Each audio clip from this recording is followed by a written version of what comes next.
जो इमरजेंसी कांग्रेस की रिजिंग में लगी, उस इमरजेंसी में लोकतंत्र की हत्या हुई। तमाम नेताओं को जेल में डाल दिया गया, पत्रकारों को जेल में डाल दिया गया। किसी की हिम्मत नहीं पड़ रही थी कि सच कोई बोले। उस बात की जानकारी आम लोगों को, जो नई पीढ़ी है, उसको नहीं है।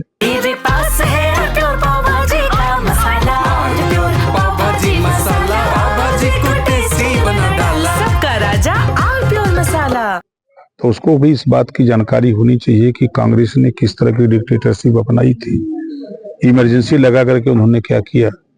इसकी जानकारी लोगों तक होनी चाहिए। जब देश में लोकतंत्र है, संविधान से देश चल रहा है, तो संविधान के दायरे में सबको काम करना चाहिए।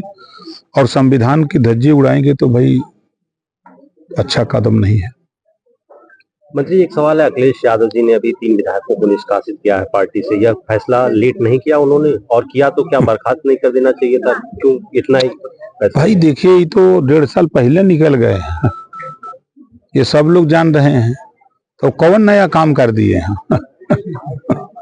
कोई नया काम थोड़ा है, पुराना काम है। अभी और देखिए, प्रचार में लाने के लिए अभी 3 निकाले हैं, अभी बाकी है ना। तो उनको भी टाइम आएगा, फिर 1-2 महीना के बाद ठंडा हुई तो फिर निकाल देंगे। सनातन विरोधी। देखिए, देश में जो व्यवस्था है, लड़ाई, गौतम बुद्ध जी ने देश में, दुनिया में शांति का संदेश का पैगाम दिया। गौतम बुद्ध जी शिक्षा को लेकर के महात्मा ज्योतिबा फूले, सावित्रीबाई फूले ने संघर्ष किया, वो आज फल फूल रहा है। छत्रपति साहू जी महाराज ने रिजर्वेशन के लिए अपने राज्य में 50% रिजर्वेशन दिया, आज वो फल फूल रहा है। बाबा साहब डॉक्टर अम्बेडकर जी ने संविधान में सभी महापुरुषों के आंदोलन को समायोजित कर दिया। पहले पन्ने पे लिख दिया, संविधान के समता, स्वतंत्रता, बंधुत्व और न्याय पर आधारित भारतीय संविधान। तो संविधान में बाबा साहब ने सभी लोगों को अपने अपने धर्म के हिसाब से पूजा पाठ करने का अधिकार भी बाबा साहब डॉक्टर अम्बेडकर जी ने दिया है। मंत्री जी, एक सवाल ये है, इटावा वाली घटना की जानकारी आपको होगी? देखिए, दुखद घटना है और उस घटना की हम निंदा करते हैं और सरकार कटिबद्ध है। कोई भी कानून अपने हाथ में लेगा तो उसके खिलाफ सरकार कार्रवाई करती है। जैसा कि मालूम हुआ होगा, उसमें FIR भी हो गई है, गिरफ्तारी भी कुछ लोगों की हो रही है, दबिश दी जा रही है। नहीं, एक सवाल ये है कि अखिलेश यादव जी इस परिवार को सम्मान दिए हैं, ठीक है, लेकिन जिस तरीके से उन्होंने कहा है कि भाजपा जाए तभी लोगों को वो होगा, उन्होंने एक स्लोगन भी दिया, भाजपा जाए तो चैन आए, इस तरीके से स्लोगन भी दिया। देखिए, अब अगर उनकी बात पर हम बोले तो लोग कहते हैं विरोध बोलते हैं। आप उठा के देखिए, जब जब सपा की सरकार रही है, 4 बार में 800 दंगे हुए, 1300 जन की हानि हुई। देखिए, दुर्भाग्य है इस प्रदेश में मुसलमानों का 18% वोट मुसलमान देता है समाजवादी पार्टी को।